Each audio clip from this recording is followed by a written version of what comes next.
Hi everyone, and welcome to today's webinar, Accelerate Your Sales Process with a Modern Selling Approach. Can we move to the next slide, please? Before we get started, here are a few items so that you know how to participate in today's event. You should see something that looks like the screenshot on this slide on your computer in the upper right corner. You're listening and using your computer speaker system by default. If you would prefer to join over the phone, just select telephone in the audio pane and the dialing information will be displayed. You'll have the opportunity to submit text questions and comments by typing them into the question pane on the control panel. We will address the questions in the moment or at the end of the session. You'll get out of this session as much energy you put into. So to make the most of this webinar, be generous, ask questions, and participate in the chats when they come up during the webinar. Finally, we are recording this webinar and we will be sending you a copy in a follow-up email. Today, facilitating this session, we have Ray Makela, CEO of the Sales Readiness Group, and a special guest, Jamie Shanks, CEO of Sales for Life. Ray and Jamie, welcome. Well, that's great. Thanks, Alonso, and welcome, Jamie. Hey, technology comes together. Welcome again, and great to see you. Fantastic. Thanks so much for having us. Yeah, no, we're really excited. We've been thrilled with the response we've gotten over the last few weeks as we've been promoting this. Alonso, thanks for kicking things off, and we're really excited to jump in. You know, to start with, Jamie, and I just finished listening to your audiobook, Spear Selling, so excited to chat more about that, and a little plug there, but definitely enjoyed it, enjoyed your narration. Felt like I had Jamie riding along with me over the last week or so in my car on the way to and from work. So anyway, excited to talk more about that. This is actually our second time that we've had the opportunity to present and host a webinar together. So thrilled with the results and the participation. As we heard, we have really folks coming in from all over the world to listen to this topic and really maybe take a little different take on the idea of social and digital and modern selling as it's overlaid with the sales process. So excited to talk more about that. Jamie, why don't I just start and have you tell a little bit about yourself. We'll get into your company as well, but maybe you could do a little introduction just for those who may not be familiar with you to kick things off. Fantastic. Well, we are a training and consulting firm that specializes in sales pipeline, and within that sales pipeline, it's about infusing modern digital sales plays into your go-to-market strategy that are going to highly influence the increase of sales pipeline creation. So that's our expertise, and that's really, we're concentrating on coaching, training, and consulting. Outstanding. You know what's really interesting is as we were preparing for this, just how much we see the world in similar ways. We're attacking similar problems, but we're coming at it a little bit differently from a selling skills versus a sales and digital or social and digital perspective. But I think we have a really nice overlap here and some things to talk about as we go through. Just by way of introductions, again, I'm Ray Makela, one of the managing directors and CEO of Sales Readiness Group. I also have the opportunity to facilitate a lot of our workshops and work very closely with our facilitation and consulting team as we're delivering both our sales and sales management curriculum. I'll just give a bit more about SRG if people aren't familiar, but this is our focus. Our mission is really to improve the performance of sales teams, and we do that by offering a curriculum of selling skills and sales management programs. The idea of really how do we make that practical? How do we give them some tools, technology, and resources to take away after the training that can make it sustainable? And we'll get into that a little bit today, talk more about the reinforcement and coaching of some of the topics we're going to talk about. But that's just a bit about SRG, and let me actually put it back to you, Jamie. I know you were talking about that idea of digital selling and how that relates to what you're doing at Sales for Life. Can you speak a little bit more to this slide and in terms of how you're focused in the pipeline? Well, whether you like it or not, customers, your buyer is changing with or without you, and so you have two choices. And think of this as any sort of demand curve or bell curve. And on the left side would be opportunity and being first to provide value and insight and modernize your sales process, and which, this would become best in class and you're an early adopter. Or at which time, and I can't tell you the date when this is going to happen, This just becomes standard operating procedure, and it won't be called digital sales or social selling anymore. It'll just be called selling. And at that point, you have no more competitive advantage. And so our job is to modernize companies today, not tomorrow. No, that's great. I love the setup, and we talk about that all the time, that this shouldn't be another kind of add-on or a shiny object that we're chasing. It really just becomes part of the fabric, right? Part of the framework of what a good sales professional needs to be doing. We'll talk about some of those techniques today. So, Jamie, I'm going to suggest we go ahead and turn off our webcams here. We can save a little bandwidth and also avoid any distraction from the audience. So we'll pop back on at the end here. But again, just wanted to put a face to the names and the voices, as well as a little bit, the men behind the curtain here. So with that, let's go ahead and jump into our agenda. So there are really 4 parts of what we're going to be talking about. First, we'll get into a little bit more, as Jamie teed up, and talk about how is selling changing and how do we need to adapt that based on what our buyers are doing, right? On the buyers' behaviors. And then how do we align our selling skills with that sales process? So bringing in that digital, bringing in those modern skills, what does that even mean and look like? And then if we're able to get there and we're consistent with those skills and how we're offering that, how do we implement and reinforce that to make it sticky and to really get traction, which is often where some of these programs break down, and then ultimately managing and coaching to encourage that behavior change. So there's a lot we have teed up here to talk about. We have some audience interactions, and I saw a couple of questions come in. We will be recording this. You'll get a follow-up email with that recording and follow-up information to all the participants and registrations today as part of our follow-up, both from Sales Readiness Group and Sales for Life. So let's go ahead and start with this first idea, the idea of adapting our selling techniques to changing buyer behaviors and what that even means. And Jamie, I know you've looked pretty closely at this and a lot of the research that's out there in terms of what's changing and how we need to adapt. Can you speak a little bit to what is the research telling us about what do buyers want and how we can align with them?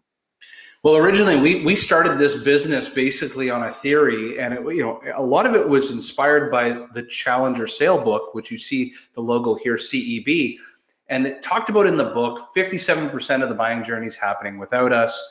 And then Forrester and Corporate Visions did a study that found that 74% of deals were being awarded to the seller that was first to provide value and insight. And so over this 7-year horizon of this term social selling that's now evolving into digital selling, research firm after research firm have now been backstopping this and conducting their own research. And I'll give you a statistic that just came out 3 weeks ago. CSO Insights studied thousands and thousands of deals, and here's what they figured out.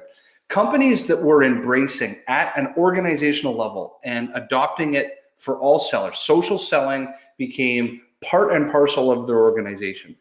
These companies were doubling their win rates, okay? So the more adoption of social selling, the better chance that they were winning deals. And this shouldn't be anything new, but those that are willing to learn a new skill and actually apply that skill in the market outperform their previous self and their competition. And all that CSO Insights has determined is that the new modern digital seller is getting there first, is shaping conversations, and is able to bring in the resources, the stakeholders. They're able to monitor deal flow much better so that they're in and out of the right deals and ultimately are winning the deals that they really want to win.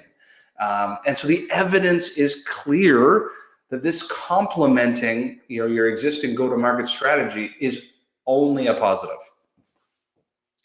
Yeah, and I think this is really a game changer to think about. It's not just a matter of using some digital techniques or maybe using LinkedIn or getting more engaged during the sales process, but really rethinking how we're targeting those accounts. Who are we going after? Are we really focusing on those that are most likely to generate revenue and become long-term opportunities for us? So I think that's really where it starts, which is it changes the way we can think about that, because if we don't, we're going to engage way too late in the sales cycle, and our competition's likely already in there building that relationship, and we're coming from behind, and the only thing we can do is lower our prices, which no sales professional should want to do. So, I think getting ahead of that and thinking about that is really going to be key. So what we'd like to do is actually get some input from our audience today. I'm going to go ahead and launch a poll here. And the idea is we'd like to get an idea if you're thinking about kind of a traditional sales process, maybe you have folks setting up appointments and lead gen for you, or maybe you have some cold calling going on or territory reps out there. But what percentage currently of your reps have to generate their own opportunities versus opportunities being given to them or following some current play or current process that's going to do that for them? So let me go ahead and launch this. This will come up shortly. And if you could, just go ahead and chat in, or I'm sorry, just select the response of your sales opportunities. What percentage do you think those opportunities come in based on that? So that should be opening up now, and you can go ahead and click on that radio button. Jamie, what do you think we're going to hear as we see this? And this is where I'm seeing more and more, especially territory-based, account-based sellers are typically responsible for anywhere between 50 to 80% of their own pipeline. The reality, though, is that when you really look at it, that means the remainder is coming from from marketing or from the channel. It's just not a sufficient amount of deal flow, and thus the seller has the sole responsibility of their own business development. Interesting. Yeah, so I think they need to really think about it differently. And let's see what the audience has to say. So I'm going to go ahead and close this. I think we've got a good representation here, and I'll go ahead and launch this for everyone to see.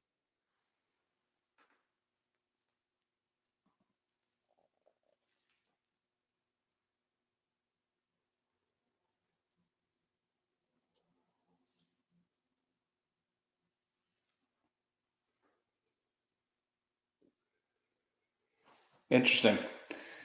Yeah, and so you have 50% of people, 58% of people on this webinar that are saying that I am responsible for greater than 51% of my pipeline. And so that's ultimately what we want to solve for on this webinar, is help you understand if you need to generate more than 50% of your pipeline yourself, you need a strategy and you need sales plays. And actually, Ray, as we're about to jump into this, you said something really important. And you said, well, digital is not just LinkedIn. And that is, in fact, the very first mindset that you as a seller, or you need to look for a bit of a red flag in your sales enablement or sales operations team. Because if they start correlating LinkedIn and digital selling is one and the same, and platform proficiency becomes the goal, guess what? Platform proficiency doesn't make you sales quota attainment. Platforms are an accelerant. Tools like LinkedIn is an accelerant to help you achieve sales objectives. And so you need plays that achieve sales objectives. And the tools just help you execute plays. Yeah, I think the days of, we could just have a lead list coming in and we're just calling those and maybe setting up appointments or going after, I think those days, it's great if you get leads coming in, but something I often say in our workshops is just assume that there aren't going to be enough leads and they aren't going to be as good as you'd like. And it's up to you then to fill up the funnel with the other ones. How are you going to do that? How are you going to get ahead of the game? And some of the techniques we'll talk about, I think will be very relevant for that. So I appreciate everybody responding there and participating. Yeah, really interesting that over half are having to generate some of their pipeline themselves. So let's move forward here. We'll talk about kind of a traditional sales process, right? So along the bottom in orange here, it might be from the initial appointment, you're going to plan that call, you're going to ask questions to uncover and develop needs, you're going to present your solution, you're going to handle objections and manage feedback, and ultimately negotiate and close. And I think people are pretty comfortable with that, pretty familiar with that. But if we look above, we think about, well, what process is the customer going through, right? What is their buyer behavior, their buyer process as they're going through that decision. And we may find that they're, as you mentioned in some of the research, they're much further along. They're already in the knowledge or the evaluation stage before we've even gotten engaged, and now we need to catch up, right? We need to figure out where they are. We need to meet them there, and we need to quickly see if we can't uncover what their issues are and move forward. And throughout, we're building relationships, right? That's kind of the traditional, and there's certainly some digital and some modern techniques we can use to support that process. But Jamie, I think what's really interesting, and you cover this, I think, quite nicely in your book, is to think about changing the game in terms of those appointments. In other words, from an account perspective, are we going with those folks that we need to, are we targeting those that we really want to go after? So let me go ahead and bring up the other point here, the account selection, which I think is so critical. And maybe you could speak to this as a front end of the process before we even go into that sales process or sales cycle. We want to make sure we're going after the right folks. And so maybe you could talk about what's going on in that front end of that sales process. The reality is when we start working with customers, so much of their business development focus assumes meetings, assumes they're working on a specific account. And then they're really focusing their skills and capabilities on how am I going to negotiate, navigate through the buying committee, work through procurement. But we just saw it from the last poll. More than 50% of the people on this webinar alone require more than 50% of their pipeline to be self-generated. That means that they need to actually go through the process of figuring out what accounts do I go after, and so forth. So Ray, if you actually click to the next slide, the fundamentals that you need to be thinking about, and this is how a modern digital seller would think through this, is around account selection. I'm going to give you a pathway to doing this. If you're an individual seller on the call, I'll talk about the individual seller, and then what I'll do is I'll focus in on the aggregate of a business unit. You need to identify what is the total addressable market in my territory. And most sellers are territory focused, and that territory is either geographic in nature or verticalized in industry in nature. After you've basically drawn out the pie chart, and this is too few sellers are actually treat themselves as the CEO of their own territory and build a total addressable market framework. Within that pie, there are a portion of accounts you have relationship opportunities, what we'll call competitive advantages, and you have competitive disadvantages. And what I recommend is that you're taking a moment and analyzing within all the accounts I can go after, which accounts do we have a strength to go after? And that means people that are within 1 degree of connection, successful people like advocates of our customer base that are 1 degree of separation away in another company that we're not doing business with, or if it is an account that we are doing business with, I reprioritize and bubble them to the top of my list because I need to leverage my strengths and it kind of disenfranchise or minimize my efforts on the ones I'm lacking strength, my competitors have. And so Ray, I recognize we skipped a slide or two, but I wanted to kind of put that framework in people's minds, maybe if you want to jump back, because we'll get into detail on the single most important piece to business development is who you spend your time with. The accounts you put on that list will ultimately highly influence your ability to hit sales goals. And we'll show you how in a moment. Yeah, no, I think that's a great one to kind of tee it up, and that's why I think it was good to get into that. And what we'd like to do is actually get a little more input from the audience here, and that is to go to a chat and understand, how are your teams selecting the accounts? So if you could, and you can do this in the question box. So again, you can just type into the question box your response there. I'd love to know, what does that look like currently? Are they given a target territory? Are they given some demographics and criteria to go after?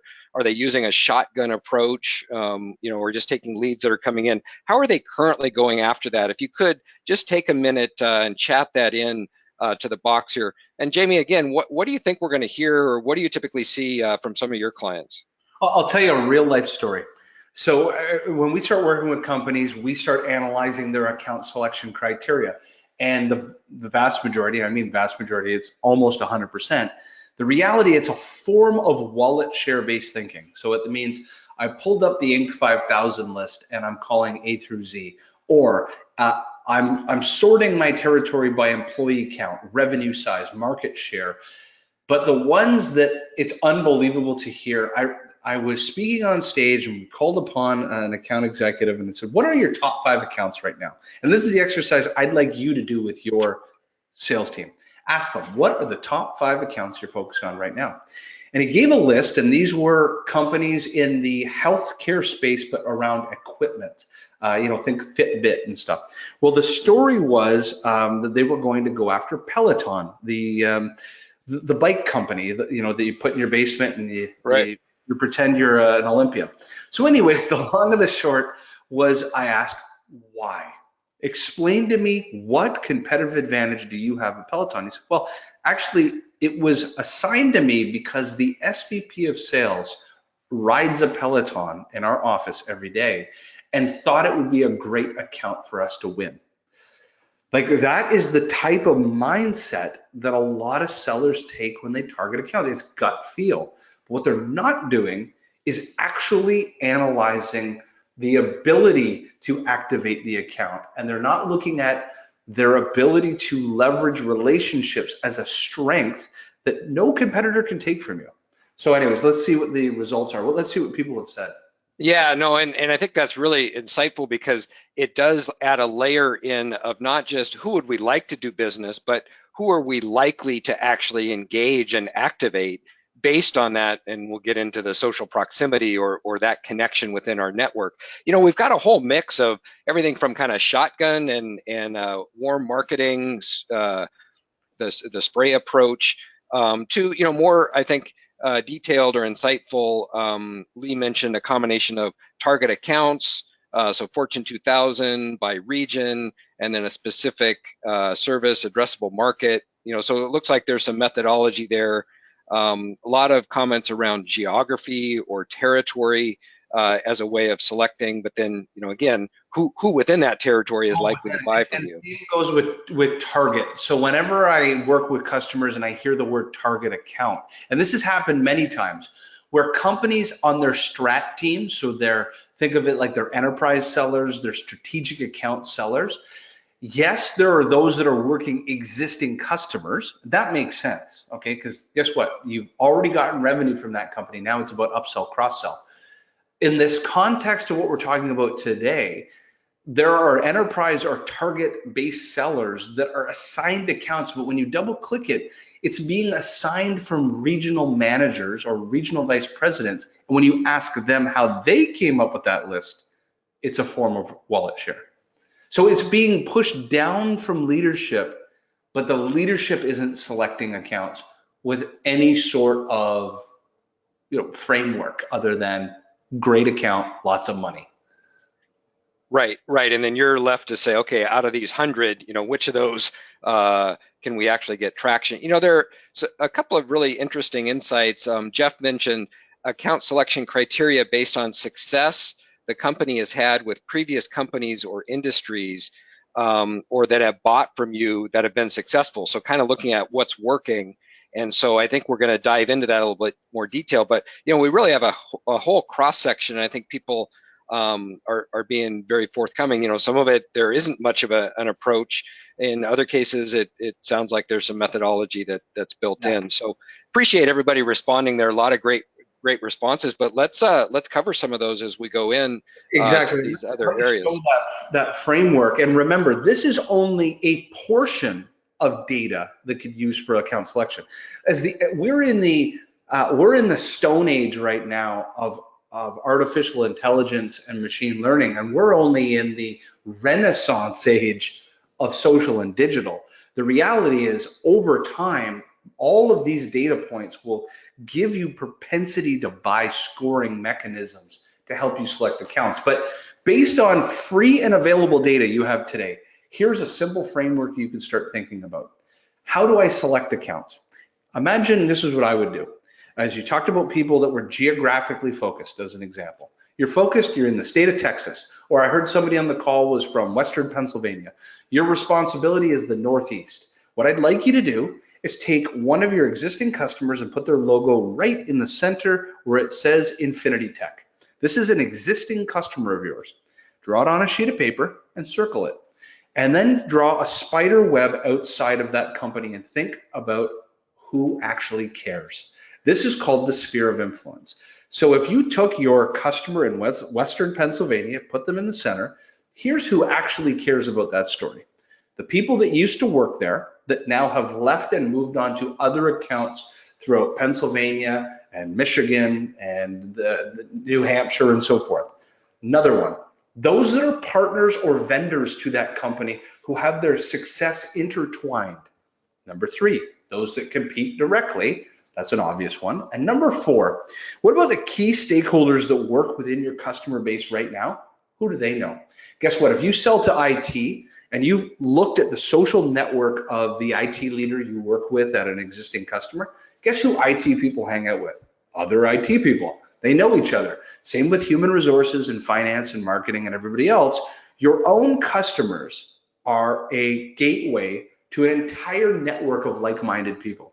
So this is a form of competitive advantages, relationships that you have, that guess what? People can't take that from you.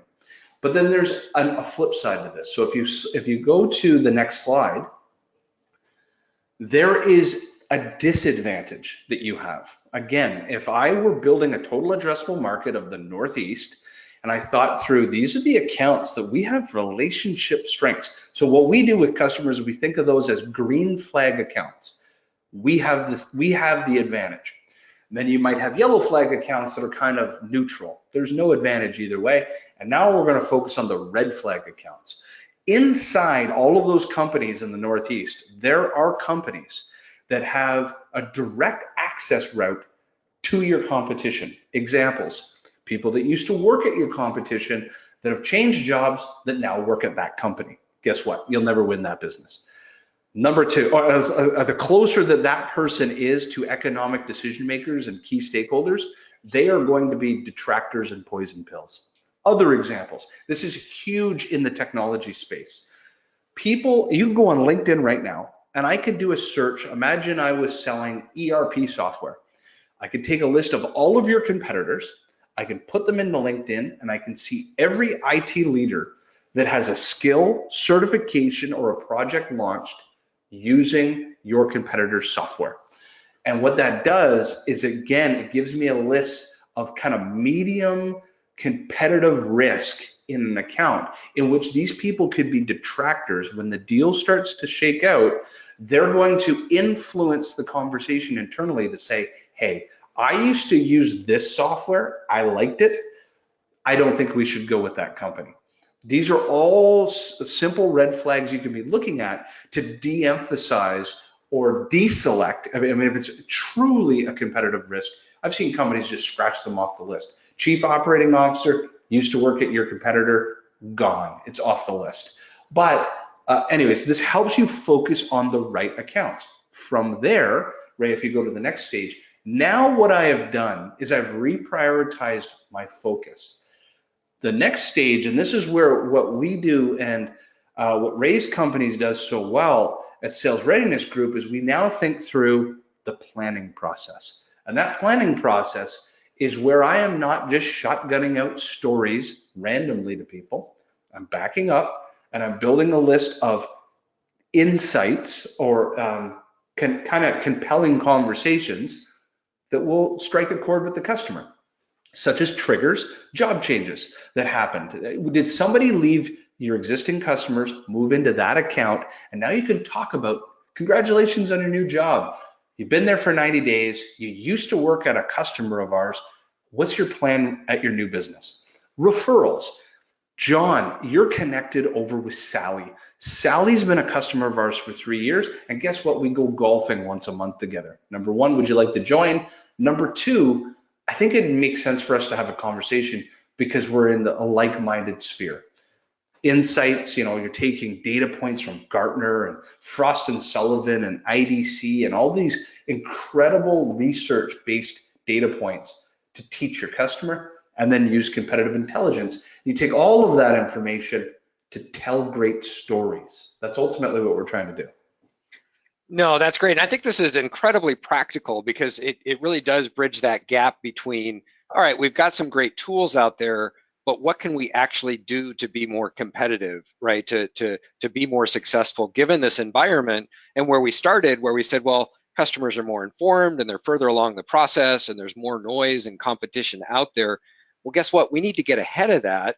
And here are some very practical ways that we can leverage those tools to be able to understand, are we going after the right accounts that we want to acquire that are likely to buy from us, or that we can improve our chances of buying because we're more connected, we have a better footprint, or we have a better connection with them through our network, where we're actually more likely to engage or get a response back and have a good story to tell, right, once they meet with us. So yeah, I think it's a great way to kind of pull that together, on that activation and planning piece. And let's kind of continue on with some more practical ways that we can use some of those tools. I know you're a big fan of PointDrive in LinkedIn Sales Navigator, and it gives you some really powerful insights that I think maybe a lot of salespeople aren't aware of, or certainly aren't utilizing. But how would that come into play, given the framework that you've provided here? Yeah, and remember I talked about platform proficiency. For me, if I looked at my expense of a premium LinkedIn tool, the research arm of that tool, okay, being able to build advanced searches and job change alerts, is really important. And I think that companies get too bogged down. They'll look at their sellers not using LinkedIn and they'll say, oh, they don't know how to use it for research or sharing content. No. You didn't explore the most powerful tool that's available within PointDrive or within LinkedIn Navigator, and that's called PointDrive. The two reasons that you want to use this: imagine I have to pass Ray complex pieces of information, and you could use it at every stage of the buying journey, from the first meeting to after a discovery call to sending proposals and contracts to introducing new product features on your customer success team. But I have to pass videos, PowerPoint, PDFs, Word documents. Number one, how do I ensure that I can monitor buying intent? How do I share this information and track who's opening it? How long are they opening it? What page are they looking at? What are they concentrating on? Number two, who's in the buying committee that I don't already know about? This, to me, is the most important piece. I love to use this tool as an example as I send proposals, or we're kind of building a relationship with a company. I send a PointDrive that has valuable information, and I encourage them to share it with people on their team. Well, it allows me to track everyone that looks at it, of the 500 million people with a LinkedIn profile. And if they don't have LinkedIn, they have to fill in their name and email, like you see Rachel as an example has done. And what it allows me to do is identify people I have not built a relationship with yet, that's in the buying committee, that ultimately I need to influence, or I'm at jeopardy of losing this deal. And so it has helped me. As you've ever read The Challenger Customer, they talk about 7 or 8 people in the average buying committee that you should get to know. Dollars to donuts, you're not doing it, and your average seller only has 1 or 2 contacts in the CRM. Who else could influence this deal you don't know about? And this tool is a beacon of information that way. Well, and it's also a great example of where I think the tools and the selling skills come together, because it's one thing in a workshop to say, you ought to map the account, you ought to know who all's involved, ask your sponsor who's going to be involved in making the decision. But, what do you hear typically is either, oh no, it's my decision, I'm going to make a recommendation, they're going to take it, or the buck stops with me, right? So they don't want to open up the organization to you. Or, you may find, to your point, if there are 6.4 people involved in the average deal and you're only talking to 1 or 2, who are those other 5 people that are going to have a vote? They're stakeholders, and they likely care about different things than your key sponsor. So you haven't had a chance to have those conversations, to understand their priorities, and really to sell or position your solution appropriately. But now you have some visibility to that, where instead of saying, who are those other 5 people, you can say, hey, can you tell me a little bit about what's Joe's role on this, on this program? Or how, I saw Jill was also looking at our materials, can you say a little bit more about how what she cares about or what her priorities are? So now I think it primes the pump a little bit for that and can be extremely valuable. Yeah, absolutely. And this is a tool baked in to modern digital selling that is only an accelerant to helping you prioritize accounts, stack rank, where you're going to focus your time. It's just amazing. Yeah, no, I think that's again, one of those practical. There are a lot of different tools, but an example of how that overlays, with kind of traditional selling process, as well as looking at the future, what do we need to do differently? So as we said, we're going to look at, are we targeting the right account using those modern selling techniques? And are we leveraging those, the technology and the digital tools as we go along throughout the sales process, right, to continue to advance that deal? So I'd love to get another thought and piece of input from the group, because this is one that I think is really important and is becoming more so every day. I'll go ahead and open up this other poll, and that is specifically around video. And so just open this up. I'd love to hear, what percentage of your reps do you think are using video to engage the customer during the sales process, starting from the first touch, the first engagement, all the way through closing? So 0 to 25, 26 to 50, et cetera. How much of your team do you think is actively using video? And then we'll talk about why we're asking that question, and be interested to hear what the audience is going to say. Jamie, what do you think we're going to hear from the audience based on some of your clients and customers today? Well, if they're being truthful, it'll definitely be in the 0 to 25 camp. I mean, there's this saying that people use, those that have become more advocates of video. This is like what Seth Godin talks about, the purple cow, and the power of video, and the very few, the purple cow being that crazy unique cow that nobody's ever seen. Right. There are just very few sellers that have felt comfortable using it in their sales process thus far. Yet are consumers of video on YouTube every day. Right, and especially with the younger generation, they're very comfortable in that environment. They've grown up looking at that, being engaged that way.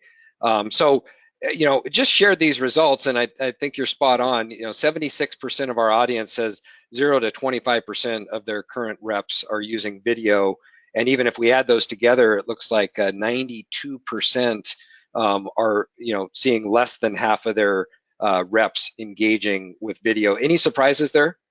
No, and the success, it is truly Pareto's law. 20% of sellers I would even be surprised if 20% of sellers are using it.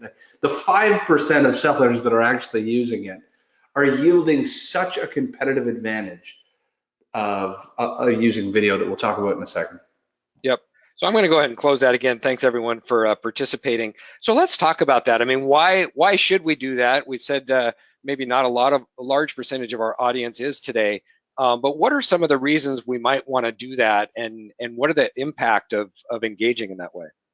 So simply put, the very first thing is take a moment, close your eyes, walk a mile in your customer's shoes. You're a chief human resources officer, you're a VP of marketing, whatever it is. You get pounded with phone calls and emails every day. And then all of a sudden, that one person makes you a personal video.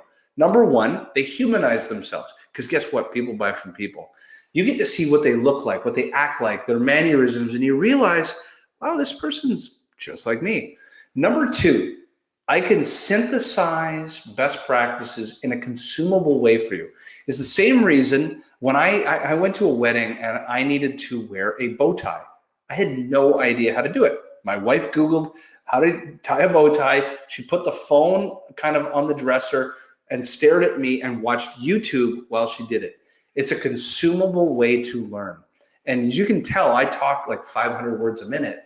In 60 seconds, I can tell you something very complex and show it to you on video in a way that it would take me an hour to write an email that you'll never read and you'll never really understand. And it's just a way more consumable way to package insights. Oh, and the second point to your question, what is the results? So Vineyard did a study that it has an 8 to 10 times read and response rate. Why? Because it's unique. As you can see in this video, Dan is actually using a device, or you can use a small whiteboard, to put their name right on the video screen that they're getting an email or a social message from. Now they're much more inclined to open this because it's personalized. And we've heard that what it's done is it's actually doubled meeting opportunities because you're just the first people to do this. This will become standard operating procedure one day, but this is an advantage now. And I think it's getting so much easier these days to do that as a quick snippet, to send that along with your proposal. There are a number of different platforms that allow that, and people are getting much more familiar doing that. Yeah, that's great. Just popping on that video, right? Yeah. Re-engaging, saying hello, making the connection, and we're doing it on our sales calls, and I find it's really interesting because as soon as you put your video on, what does the customer do?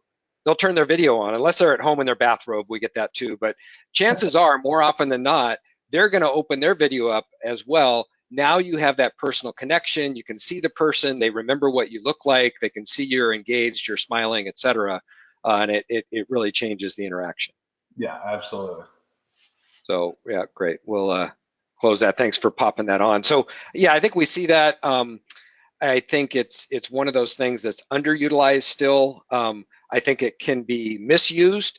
And no, I don't necessarily want a video of your dog or the pet lemur that was going around for a while, or trying to make it cute. I want an authentic, short video that just says, hey, I'm serious. Here's who I am. This is what I'm offering. And I want to engage, and I think that goes a long ways to really creating that relationship or helping with that relationship. So there was a question earlier about PointDrive, and we won't go into a lot of detail, but that is a feature within Sales Navigator. It allows you to post and upload a document and then send a link, basically using LinkedIn as or Sales Navigator as your file sharing platform. But as Jamie mentioned, then you can track, because everybody who clicks on it is either on LinkedIn or is entering their information to be able to view that. So if you'd like more information, we'll have contact information at the end if you want to follow up on any of those or have other questions. So Jamie, in the time we have, I want to move on and make sure we have some time to talk about questions as well, address questions. But one of the themes of this was, well, how do we implement? So if we think some of these ideas resonate, how do we put it in place? And this is a framework, and there are a lot of different ways to think about training, but a framework that we're using with our e-learning videos, but it also applies for instructor-led, so that's ILT or VILT, virtual instructor-led training, or micro-learning, right, where you have short videos. The idea is training is not just the event at the top of the page, but we need to follow that with assignments or missions, as some clients call them, right? That they're applying those skills and then getting together. We have cohort sessions, so often getting together weekly or monthly to discuss those assignments outside of the classroom and ideally collaborate with each other. We're providing ongoing access to the tools and resources to keep them top of mind and make them easy to utilize. And then we're implementing some type of knowledge check or gamification, ideally a certification or badge that goes along with that prompts them to complete the program. And then the piece we'll get into in a little bit more detail is, coaching and reinforcement, getting the managers involved. But if we think about, wow, they're great ideas, what do we do? Well, we need to break that down into a training system that allows us then to implement and reinforce. And Jamie, I know your company does some very similar things with Sales for Life. Do you want to comment on that in terms of how you implement a modern or digital selling approach using this type of framework? Yeah, we actually think end results backwards. So when we work with the leadership team to design the sales objectives they're trying to achieve, it's typically around pipeline creation, opportunity creation. So we actually turn that as the end result. And we've actually designed something fun around it. We call it the Sharks Tank, or in Canada and the UK, it's called Dragon's Den. And ultimately, we make it so that the sellers need to actually practice this along a journey. So they do a series of assignments over a couple of months. But at the end, what they have to do is actually create a new opportunity logged in their CRM that they didn't have before, and be able to turn it into a business case. They film what they did over a 5 to 7 minute video, and then they have to present it to their leaders. And then a cohort of the best get a chance to go in front of their board or their CEO or their chief revenue officer and a series of panelists and present as if they were on the TV show Shark's Tank. And it gives the sellers, by doing a series of practicums and then ultimately kind of like an end result practicum, what it does is it forces adoption. It forces them to practice until they can teach other people to do it. That's the critical piece, I think, to learning, is you practice so much you can teach other people to do it. And then that's ultimately what turns this into a sticky situation long-term for the organization. No, I love it. And you know, we always ask the question, what happens Monday, right? What happens on Monday after the training? What are you going to do differently, or what's the follow-up? And if they know they have an assignment to do, as you mentioned, they have a practicum, or they're going to have to present to their cohort group, you know, it ups the ante a little bit. And even if that's, hey, put your target account plan together, right? Your selection plan, and present that. What are the criteria you're using? Or how are you going to leverage some of these tools, or whatever those questions we're asking? Now we get the practical application, and I think that really helps with the engagement. You know, the last piece we'll talk about is this idea of getting the managers involved. And I think we've all been part of those programs where maybe the training was really good, but if the leadership and management isn't bought in and doesn't support it, it falls flat. And regardless of how great your sales enablement and training group is, unfortunately, they can't be everywhere out in the field with the individuals, and they're not there every day to provide that support. So we need to get the managers involved. And this goes back a long ways. Actually, I think ATD published the original research around this to say, if you can get managers involved before, during, and after the training, your chances of success and of actually creating behavior change go up dramatically. So the idea of before the training, they need to know what's coming. They need to help create enthusiasm and communicate with their group so that it's not a surprise and they're not getting pulled in after the fact and going, well, I don't know what that was. But we're really engaging them from a change management perspective before, and then during we're encouraging and engaging the managers in the role plays. Maybe they can play the customers. They're seeing their teams engaged. They're providing, whether this is virtual or they're going through the videos and cohorts with them, but they're being very visible, supporting the training delivery. And then afterwards, they're the ones who are communicating those expectations.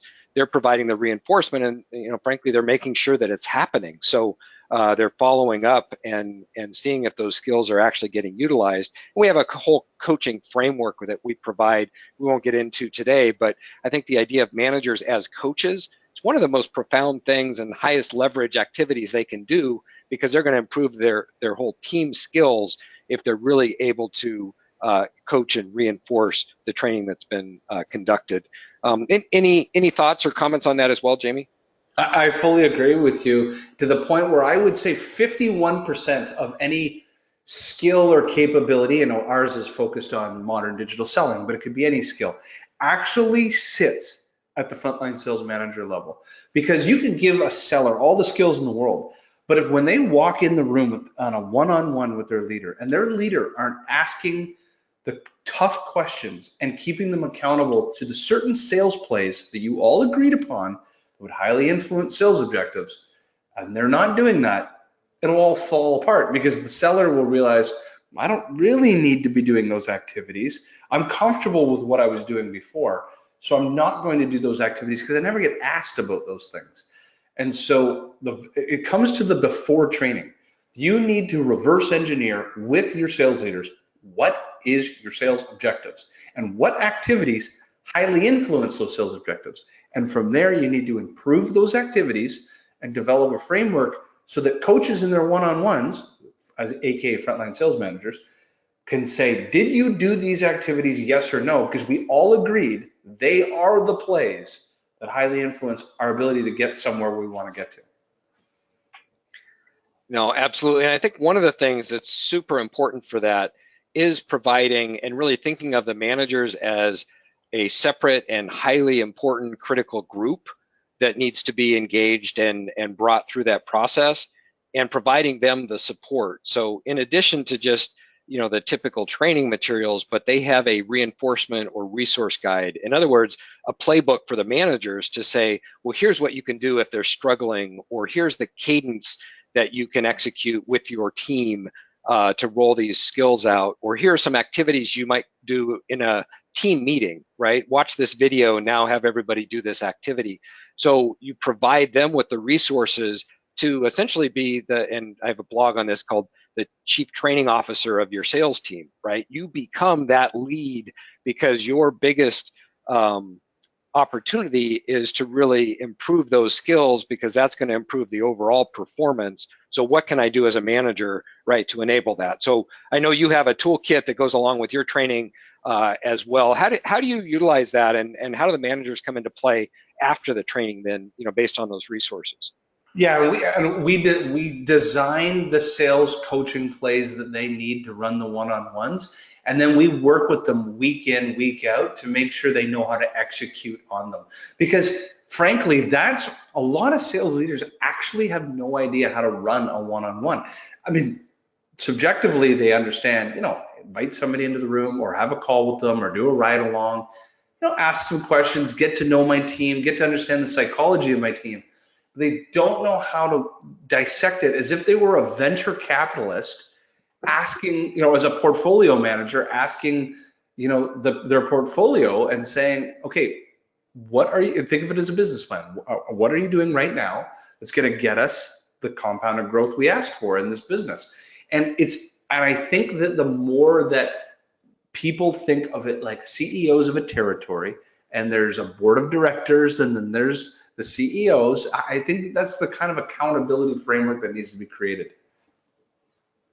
No, I love it. I love it. And if we can get those managers on board, I think the chances of success go up exponentially. So, we've covered a lot of ground. Again, we want to have a few minutes for questions here at the end, but we really started with the idea of, if selling is changing, how do we need to adapt? What's different? And how can we align, digital and modern selling skills to get ahead of that, right? And why it's so critical to target the right accounts and select those accounts, and then leverage the tools that are appropriate, for that effort. And then how do we implement and reinforce to make it stick, and ultimately manage and coach it to get the behavior change, so it doesn't just become one of those great workshops that everybody forgets about, unfortunately, 30 days later. So Jamie, I'd love to hear from your perspective how you would sum this up, and any final words that you'd like to leave our audience before we jump into a few questions. I think ultimately you have to be willing to evolve. You have to be willing to think bold and different, and look at your sales plays and say, is there an incrementally better way we could do things? And if you're more open to that, that's where modern digital selling at best-in-class companies has really opened the floodgates for them to improve their process. Well, that's great. So I know we're going to get into Q&A. I think we can pop open our videos here, and I think Alonzo can collect some of those. One came in as we were discussing and said we used a lot of examples around LinkedIn, and we talked about PointDrive, Sales Navigator. They're all kind of tied together. There's obviously a whole ecosystem of other digital tools that we didn't get into today, but can you share what are some of the other things that you really like, or that you're leveraging, that kind of speak to the same topic, of engaging the audience in a different way? And in fact, our tech stack is quite slim. For us, with the power of LinkedIn Navigator as our research tool and a form of engagement tool, and we combine that with Vidyard Go Video, which is our ability to make compelling videos, either kind of a face-to-face screen share. As I turn on my screen right now, I can do a face-to-face share if I'm introducing myself as an example, or I could do a screen-in-screen where I'm actually demoing or reviewing an article online and giving my perspective. Those two tools allow me to get started because I have almost everything I need to plan and engage the type of customer we want to engage. No, that's great, and I completely that resonates with me. Of let's not overcomplicate it. I think unfortunately we tend to add to the sales stack and add to the tools that our team's using.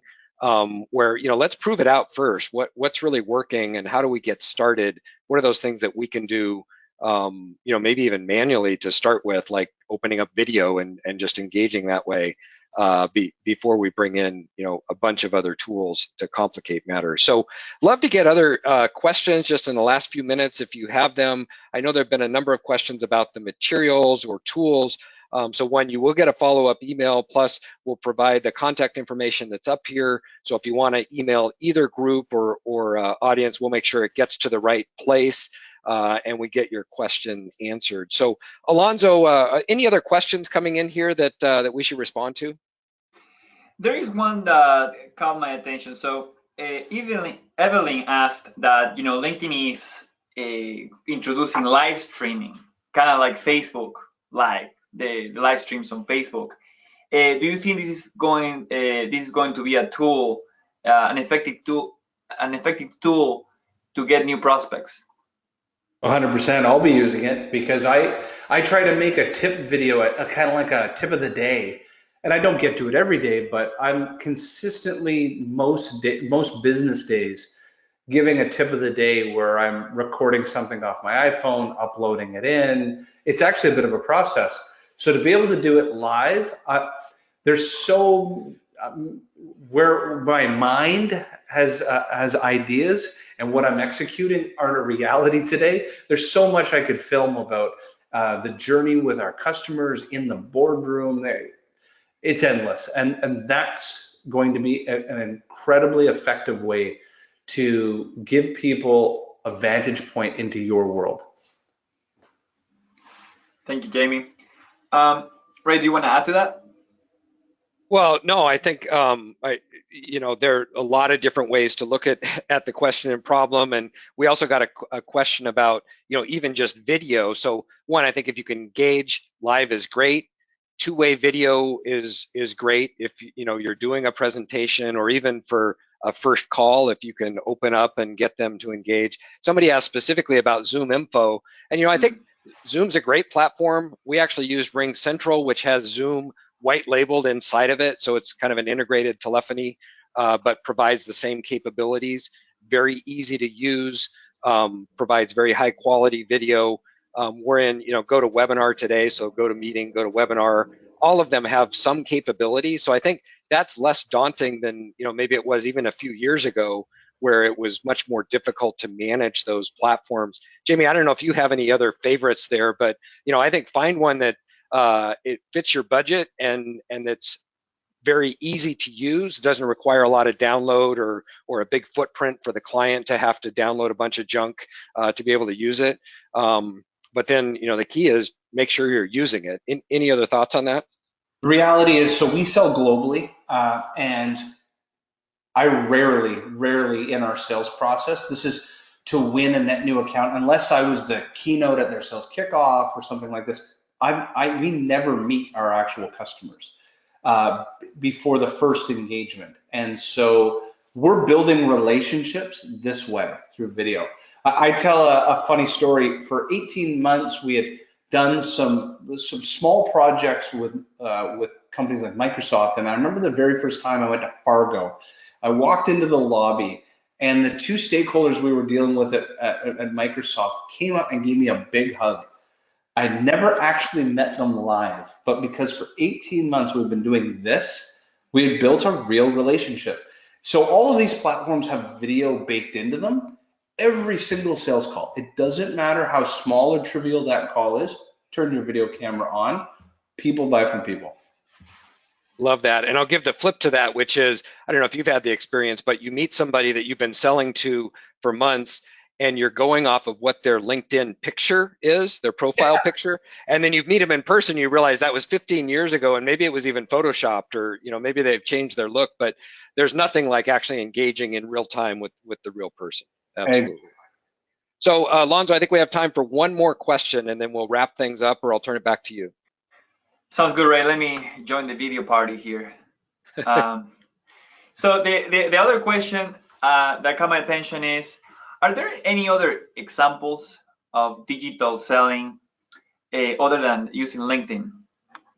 Oh, absolutely. I mean, Think of any platform that is providing you data, relationships, buying intent.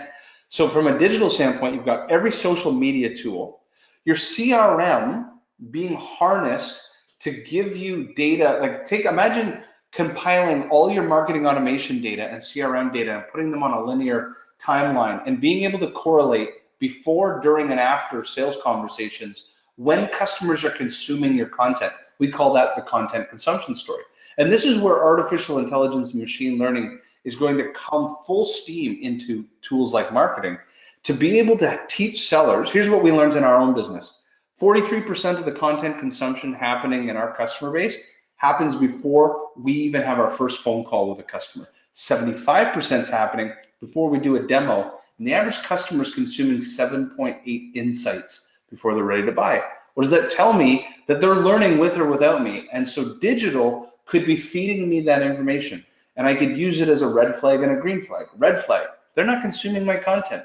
They're not interested. Get rid of that. They are consuming my content. Focus on them. That's just all forms of digital. Great. Do you have So anything Alonso, to add? I think we're at the top of the hour. I'll let you kind of wrap things up, talk about next steps. Really appreciate everybody being involved, for the engagement, the discussion. Jamie, thank you very much for joining us today. Really appreciated you being here, sharing your thoughts, and again, loved your book. Thank you so much. All right. Sharing the love. I love the chemistry between you two, so we gotta do this again some other time. We will. So really quick, a couple of announcements before you leave. To learn more about this topic, feel free to contact us. The information is in the slide right there. Finally, a short survey will show up as soon as I close this webinar. And you will also be getting in the next 5 minutes, I'm gonna send you the recording, and I'm gonna send you a copy of the webinar slides too. Finally, we appreciate any feedback you may have for us, and thank you again, Ray and Jamie, and thank you everyone for joining us today. Thank you, team. Have a good day, everyone. Take care.